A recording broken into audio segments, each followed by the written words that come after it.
പ്രിയപ്പെട്ട പ്രേക്ഷകരെ, ഷിരൂരിൽ നിന്ന് 11-ാം ദിവസത്തിലേക്ക് കടക്കുന്ന ഈ ദിനം എന്തെങ്കിലും സംഭവിക്കുമെന്ന ഒരു ചിന്തയിലായിരുന്നു നമ്മൾക്കറിയാം. ഒരു നാട് മുഴുവൻ നമ്മുടെ ഈ ഒരു സഹോദരന് വേണ്ടി കാത്തിരിക്കുന്ന അവസ്ഥ. ഒരുപക്ഷെ ചില പ്രേക്ഷകർ അഭിപ്രായപ്പെട്ടതുപോലെ ചരിത്രത്തിൽ ആദ്യമായിരിക്കും കേരളത്തിലെ ടി വി ചാനലുകൾ മുഴുവനും ഒരാൾക്ക് വേണ്ടി ഇങ്ങനെ പ്രാർത്ഥനാ നിർഭരമായ നിമിഷങ്ങളിലൂടെ സഞ്ചരിക്കുന്നതും അതേപോലെ തന്നെ ഒരു ജനത മുഴുവൻ കാത്തിരിക്കുന്നതും.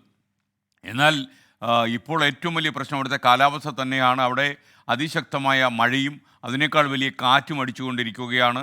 മാത്രമല്ല, ഈ ഗംഗാവലി പുഴയുടെ അടിയൊഴുക്ക് അതും വളരെ തീവ്രമായി തന്നെ തുടരുകയാണ്. ആത്മഹത്യാപരമായ ഒരു നീക്കമായിരിക്കും അവിടെ ഇറങ്ങി മുങ്ങിത്തപ്പുക എന്ന് സൈനിക മേധാവികളൊക്കെ പറയുന്നൊരു സാഹചര്യമാണ് ഇപ്പോൾ ഗംഗാവലി പുഴയിലുള്ളത്. ഒരുപക്ഷെ ഈ അടിയൊഴുക്കിൽ ഏറ്റവും കേമനായിട്ട് അറിയപ്പെടുന്ന ഒരു പുഴയായി ഇപ്പോൾ ഗംഗാവലി മാറുകയാണ്.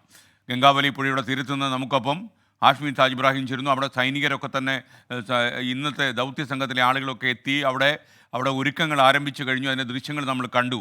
ഏറ്റവും ലേറ്റസ്റ്റ് ആയിട്ട് അവിടെ എന്താ സംഭവിക്കുന്നതെന്നറിയാൻ ഹാഷ്മി കൂടി നമുക്കൊപ്പം ചേരുന്നു. ഒരു കാര്യം കൂടി പ്രേക്ഷകരോട് പറയട്ടെ, നമ്മുടെ വാർത്താ സംഘം എല്ലാ മുൻകരുതലുകളും സ്വീകരിച്ച് സേഫായി നിൽക്കണമെന്ന് പ്രേക്ഷകർ പിന്നെയും ആവശ്യപ്പെടുന്നുണ്ട്. നിങ്ങൾക്കറിയാം, ഈ രണ്ട് വലിയ ഉയർന്നു നിൽക്കുന്ന വിങ്ങി നിൽക്കുന്ന രണ്ട് മലകൾക്ക് കീഴേ നിന്ന് നമ്മൾ റിപ്പോർട്ട് ചെയ്യുമ്പോൾ നമുക്ക് സ്വീകരിക്കാൻ കഴിയുന്ന പ്രിക്കോഷൻസിനും പരിമിതിയുണ്ട് എന്ന് വിശ്വസിക്കുക. അതോടൊപ്പം തന്നെ അവർക്ക് ചെയ്യാൻ പറ്റുന്നതൊക്കെ വാർത്താ സംഘം ചെയ്യുന്നുമുണ്ട്. ആഷ്മിയിലേക്ക്. ആഷ്മി, ഇന്ന് പ്രഭാതത്തിൽ അതിശക്തമായ കാറ്റടിച്ചിരുന്നു. ഇപ്പോഴും കാറ്റ് തുടരുകയാണോ? ഈ മഴയുടെ അവസ്ഥ എങ്ങനെയാണ്? ഇപ്പോൾ ഈ ഗംഗാവലി പുഴയുടെ അടിയൊഴുക്ക് എങ്ങനെയാണ്? അതിൻ്റെ അടിയൊഴുക്ക് കൂടിയിട്ടുണ്ടെന്നാണോ നമ്മൾ മനസ്സിലാക്കേണ്ടത്? എസ് കെ, നമ്മുടെ നാട്ടിൽ ഈ അടമഴ എന്ന് പറയും, നിർത്താതെ മഴ പെയ്യുമ്പോൾ രാവിലെ ഓഫീസിലേക്ക് കുളിച്ചിറങ്ങുമ്പോൾ നമ്മൾ ഇടയ്ക്ക് അറിയാതെ പറയാറുണ്ട്, നശിച്ച മഴ എന്ന് പറയാറുണ്ട് സ്കേൻ. അത് അങ്ങനെ പറഞ്ഞ് ഞാൻ പശ്ചാത്തലപ്പിക്കുന്നു സ്കേൻ. അതൊക്കെ പാവം മഴ, ഇതാണ് യഥാർത്ഥത്തിൽ നശിച്ച മഴ.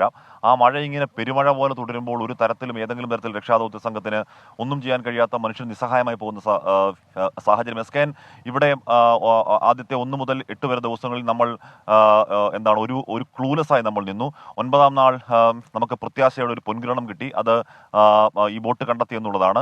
10-ാം നാൾ വീണ്ടും നമ്മൾ നിസ്സഹായതയുടെ ഒരു ഗംഗാവാലി കയത്തിലേക്ക് എടുത്തെറിയപ്പെട്ടു. 11-ാം നാളും ഏതാണ്ട് അതേ അവസ്ഥ ആവാതിരിക്കട്ടെ എന്ന് ആഗ്രഹിക്കാനേ രാവിലെ കഴിയുള്ളൂ. എസ്കേൻ, അത്രമാത്രം മഴയാണ് എസ്കേൻ ഇവിടെ. പിന്നെ ഇവിടെ മാത്രമല്ല എസ്കേൻ, നമ്മൾ ഇവിടെ നിൽക്കുമ്പോൾ കാണുന്ന മഴ മാത്രമല്ല, ഇതിന്റെ ഗംഗാവാലി ചുറ്റപ്പെട്ട് നിൽക്കുന്ന ഈ ഗംഗാവാലി മലനിരകളിൽ ഒന്നാകെ ഇന്നലെ രാത്രിയൊക്കെ വലിയ മഴ പെയ്തെങ്കിൽ ആ മഴയുടെ ഇൻഫ്ലക്സ് എന്ന് പറഞ്ഞാൽ അതികൂറ്റൻ വെള്ളമാണ് ഈ ഗംഗാവാലി പുഴയിലേക്ക് ഇറങ്ങുന്നത്. എസ്കേൻ, ഇന്നലെ രാത്രി നമ്മൾ അവിടെ പോലീസിന്റെ പ്രത്യേക പെർമിഷനോടെ ഈ ദുരന്തഭൂമിയിൽ പോയിരുന്നു. അത് ഗംഗാവാലിയുടെ കുറച്ചുകൂടി അടുത്ത സ്ഥലമാണ്.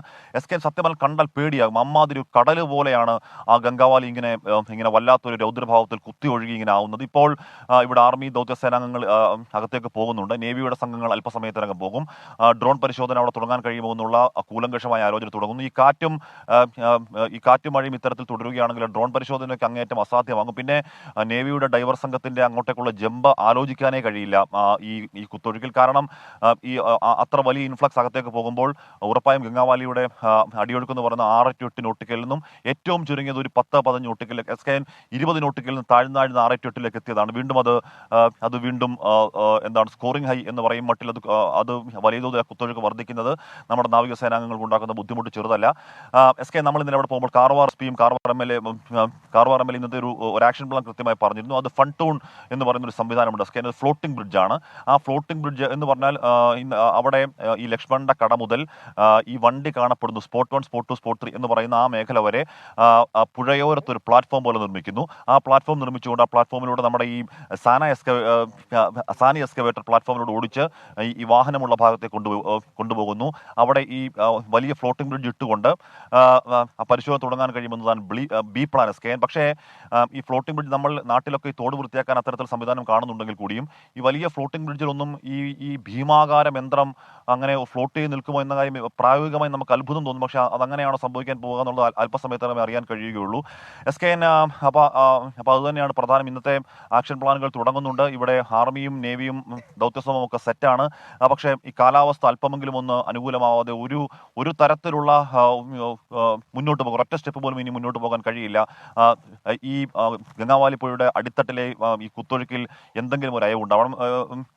എസ്കേൻ, ശ്രീകാന്ത് കൂടി ചേരുന്നുണ്ട്. ശ്രീകാന്ത്, നമ്മൾ ഇന്നലെ രാത്രിയോടെ പോയതാണ്. രാത്രിയോടെ പോകുമ്പോൾ കാണുന്നത് ഗംഗാവാലി ഇങ്ങനെ കണ്ടാൽ പേടിപ്പിക്കുന്ന മട്ടിൽ വല്ലാത്ത കളറിൽ ആർത്തലച്ചൊഴുകുന്ന ഗംഗാവാലി കണ്ടു. ആ ഗംഗാവാലി ആ അവസ്ഥയിൽ തുടരുകയാണെങ്കിൽ ഈ നേവി സംഘത്തിനും ഡ്രോൺ പരിശോധനയൊക്കെ ഇന്ന് എത്രത്തോളം കഠിനമായ ദുഷ്കര സാഹചര്യമാകും ശ്രീകാന്ത്? ഹഷ്മി, ഇന്നലെ രാത്രി നമ്മൾ അവിടെ എത്തുമ്പോൾ കണ്ട കാഴ്ച എന്താണെന്ന് നമുക്ക് വ്യക്തമായി അറിയാം. കാരണം കലങ്ങി മറിഞ്ഞ് കുത്തിയൊഴുകുന്ന ഗംഗാവാലി നദി, അതാണ് നമ്മൾ അവിടെ കണ്ട കാഴ്ച. അതോടൊപ്പം തന്നെ കനത്ത മഴ പെയ്ത് മണ്ണിടിഞ്ഞിറങ്ങിക്കൊണ്ടേയിരിക്കുന്നു, വെള്ളം ഒലിച്ചിറങ്ങുന്നു അവിടേക്ക്. അതായത് മണ്ണ് കുഴഞ്ഞു മറിഞ്ഞ് ഈ സാനി എക്സ്കവേറ്റർ കൊണ്ടുപോലും കാര്യക്ഷമമായി പണിയെടുക്കാൻ സാധിക്കാത്ത തരത്തിലാണ് നിലവിലിപ്പം അവിടുത്തെ അവസ്ഥ. നമ്മൾ ഗ്രൗണ്ടിൽ നിന്നും സത്യസന്ധമായ കാര്യങ്ങൾ പറയണം എന്നുള്ളത് കൊണ്ട് ഈ ഘട്ടത്തിൽ നമുക്കത് കൃത്യമായി പറയുകയാണ്. ഇന്നത്തെ രക്ഷാദൗത്യം നടക്കണമെങ്കിൽ ഈ മഴ മാറി നിൽക്കണം. മാത്രമല്ല, ഇതിനൊരു പ്ലാൻ എ, പ്ലാൻ ബി എന്നങ്ങനെ തിരിച്ച് കൃത്യമായി പറയാനുള്ള യാതൊരു രീതിയിലേക്കും കാര്യങ്ങൾ എത്തിയിട്ടില്ല. നിലവിലിപ്പോൾ അവർ അവിടെ ചെയ്യാൻ പോകുന്നത് ഇങ്ങനെയാണ്. ആദ്യത്തെ ഘട്ടം ഇന്ന് ചെയ്യാൻ പോകുന്നത്, ഈ ചായക്കടയിൽ, ലക്ഷ്മണന്റെ ചായക്കടയിൽ 8 പേരോളം ഉണ്ടായിരുന്നതായി ഈ കാർവാർ എസ് പിയും കാർവാർ MLA യും പറയുന്നുണ്ട്. ആ 8 പേരിൽ അർജുൻ ഉണ്ടോ എന്ന സംശയം കൂടി അവർ പറയുന്നു. അങ്ങനെയെങ്കിൽ ആ ചായക്കട ഇരുന്ന പ്രദേശത്തെ മണ്ണ് മുഴുവൻ നീക്കം ചെയ്ത് ആദ്യഘട്ടത്തിൽ അവിടെ പരിശോധന നടത്തുക, ഒരു ബെഡ് ഉണ്ടാക്കുക എന്നുള്ളതാണ് അവരിപ്പോൾ അവിടെ ചെയ്യാൻ ഉദ്ദേശിക്കുന്നത്. ആദ്യത്തെ ഘട്ടം അതാണ്. അവിടെ ഒരു തരത്തിലുള്ള റിമൈൻസും കണ്ടെത്താൻ സാധിച്ചില്ല എങ്കിലായിരിക്കും തൊട്ടടുത്തത് ഈ നദിയിലേക്കുള്ള പരിശോധന പോകാൻ പോകുന്നത്. നദിയിൽ ഇപ്പോഴത്തെ സാഹചര്യത്തിൽ ഡ്രോൺ പരിശോധന നടക്കില്ല, സൈന്യത്തിന് ഇറങ്ങാൻ സാധിക്കില്ല എന്നുള്ള കാര്യം അവർ വ്യക്തമാക്കിയിട്ടുണ്ട്.